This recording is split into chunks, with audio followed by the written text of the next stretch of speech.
بسم اللہ الرحمن الرحیم اللہم صلی علی سیدنا و مولانا محمد وبارک وسلم۔ رجب المرجب کی 27 تاریخ یہ بڑی ہی عظیم اور بڑی ہی بابرکت رات ہے۔ یہ وہ رات ہے کہ جس میں پیارے آقا صلی اللہ تعالی علیہ وسلم کو معراج کا عظیم معجزہ عطا کیا گیا۔ اور اس کے علاوہ ایک اور روایت میں اس طرح بھی ہے کہ نبی پاک صلی اللہ تعالی علیہ وسلم نے فرمایا کہ رجب کی 27 تاریخ کو مجھ پر پہلی وحی نازل ہوئی، یعنی آپ پر پہلی وحی رجب کی 27 تاریخ کو نازل ہوئی، اور معراج کا عظیم معجزہ بھی آپ کو اسی شب میں عطا کیا۔ تو بڑی عظیم اور بابرکت رات ہے۔ اسی طرح حضرت انس بن مالک رضی اللہ تعالیٰ عنہ سے مرفوعاً روایت ہے کہ رجب میں ایک رات ایسی ہے کہ اگر اس میں عبادت کی جائے تو 100 سال کی عبادت کا ثواب عطا کیا جاتا ہے۔ آپ نے فرمایا کہ وہ شب رجب کی 27ویں شب ہے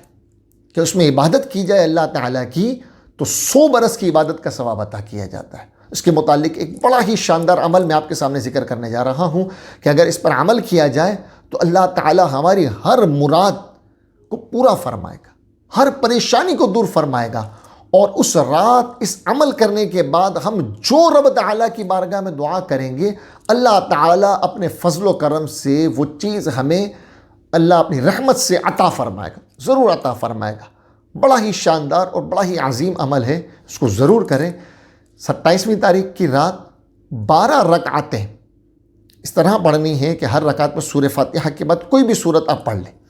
اور ہر 2 رکعت کے بعد التحیات پڑھنی ہے، اور 12 رکعتیں کمپلیٹ کر کے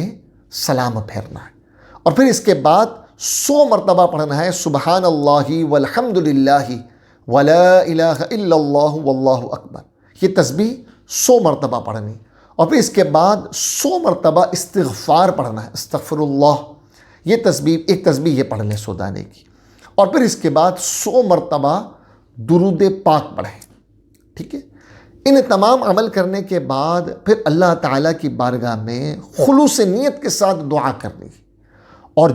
اس عمل کے کرنے کے بعد اللہ تعالیٰ کی بارگاہ میں جو حاجت پیش کی جائے، اللہ تعالیٰ کی بارگاہ میں جو مراد طلب کی جائے، رزق طلب کیا جائے، اولاد طلب کی جائے، جو مراد جو چیز طلب کی جائے، اللہ تعالیٰ ضرور و ضرور عطا فرمائے گا۔